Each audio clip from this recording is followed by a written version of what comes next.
ভারত ও পাকিস্তানের মধ্যে সাম্প্রতিক যুদ্ধবিরতিকে কেন্দ্র করে বিশ্বজুড়ে শান্তির আশা জাগলেও তা খুব অল্প সময়ে ভেঙে পড়েছে।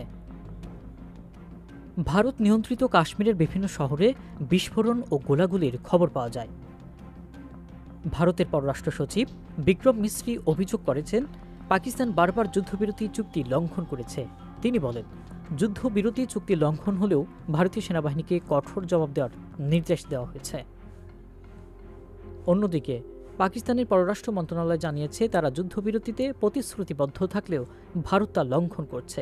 এক বিবৃতিতে ইসলামাবাদ বলছে, যুদ্ধবিরতির প্রতি আমাদের শ্রদ্ধা অটুট রয়েছে, কিন্তু ভারতের আগ্রাসন এই শান্তি চুক্তিকে হুমকির মুখে ফেলেছে। এরই মধ্যে পাকিস্তান দাবি করছে, ভারতের 3টি সামরিক ঘাঁটিতে তারা পাল্টা হামলা চালিয়েছে।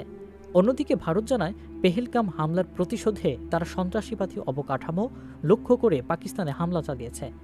ভারত পেহেলগাম হামলার ঘটনায় পাকিস্তান ভিত্তিক সশস্ত্র গোষ্ঠীগুলোকে দায়ী করেছে, যদিও পাকিস্তান তাদের জড়িত থাকার বিষয়টি অস্বীকার করে।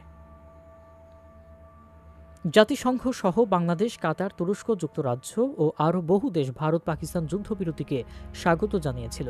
এটি 30টিরও বেশি দেশের মধ্যস্থতায় হয়েছিল। তবে সহিংসতার নতুন ঢেউ এই শান্তি প্রচেষ্টাকে বিপর্যয় করে তুলেছে। সীমান্তবর্তী গোলাগুলিতে এখন পর্যন্ত অন্তত 60 জন নিহত হয়েছেন বলে নিশ্চিত হওয়া যায়। এসব ঘটনার জেরে সীমান্ত অঞ্চলে বসবাসকারী হাজার হাজার মানুষ আতঙ্কে রয়েছে।